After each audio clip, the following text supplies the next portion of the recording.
The Urban Portal came about as part of our knowledge management strategy.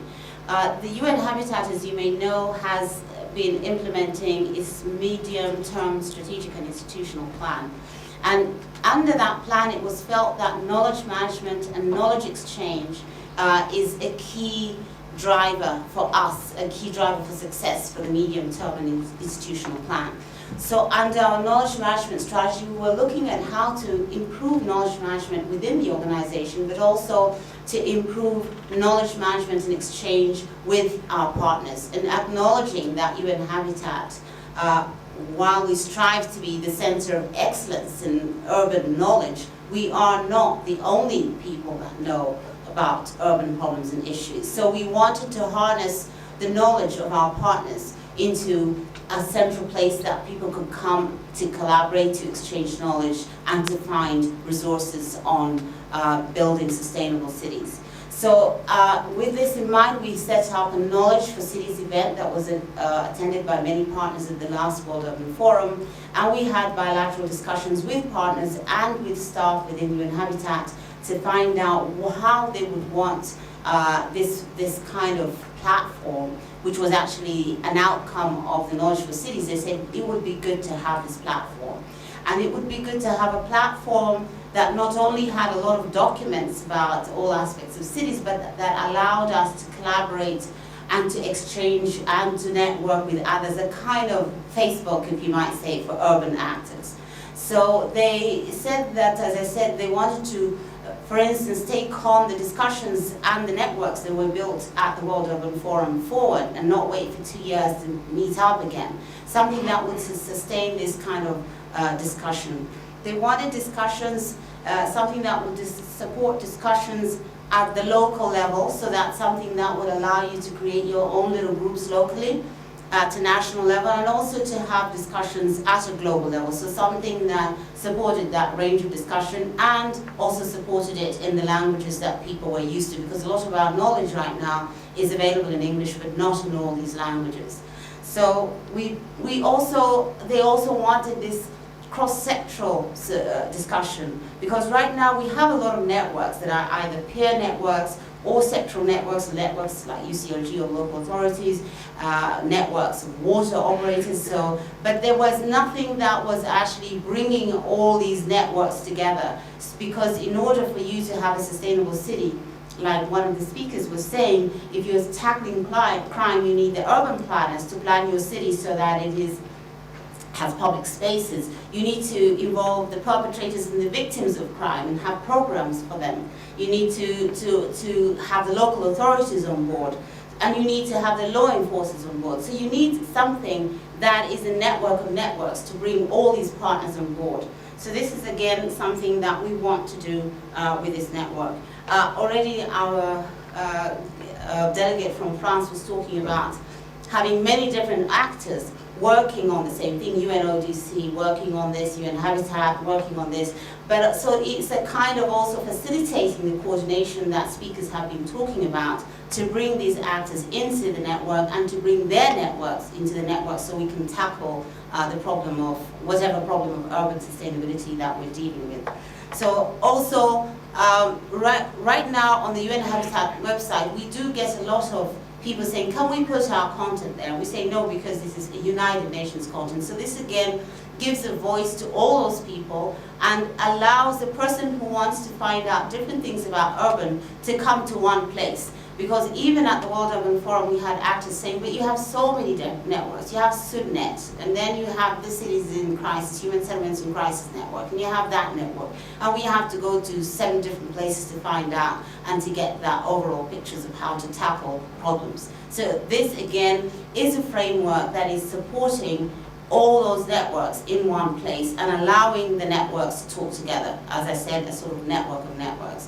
So I will just demonstrate to you how this system that is going to be launched during the Governing Council will work. And we will have a booth on the Urban Gateway during the Governing Council for any other questions and feedback that you might want to give. So I'll just carry on now and present it. on the homepage, you will see that we have the story for today, and I try to get a story that's relevant to your network about how New Jersey is getting grants to buy technology to address crime. And then also on the homepage, you have a different range of things that you can look at. So you have the latest news, for instance, that is relating to urban.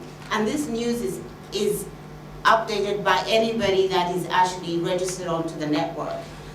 So you have news, you have events, you have collaboration tools, and these can be either questions that people post onto to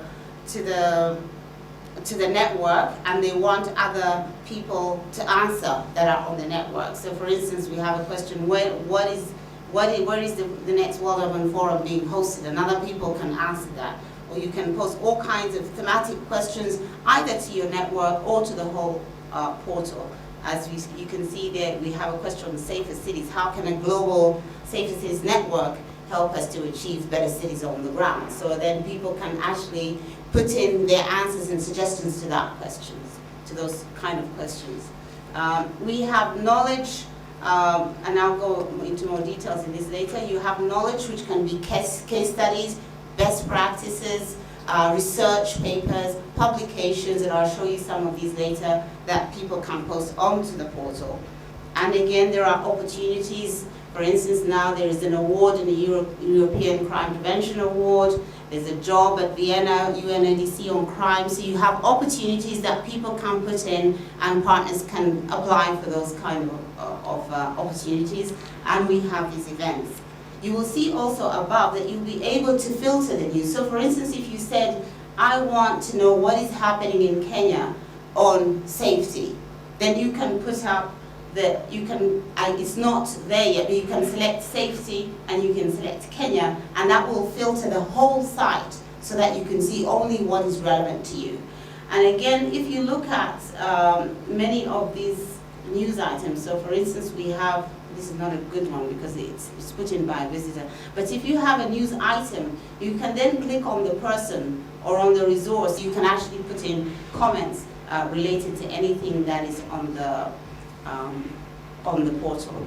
I will have a look at books and publications. So again, people will be able to put in the books. You will see there our global report on human settlements that is looking at urban safety and security. So if you were searching and filtering the site for that kind of content, then you would only find what is relevant to you. And then you could again contact the person who has written that book and ask them more information. When you register your organization or you as a person, you can say what areas of expertise you're in and also what areas you're interested in. So when you go to the portal, you can have your own customized page which tells you that this, if you're an expert in crime, then people can contact you. Or they can say, okay, we need an expert in crime in Afghanistan. So it will filter for you the people that are registered as experts on the portal in that particular area, speaking that particular language. Because one of the problems that people said is that they could not always find people to help them with their problems. So the people and organizations is going to be able to help people to contact the right people to help them address the problems that they're having.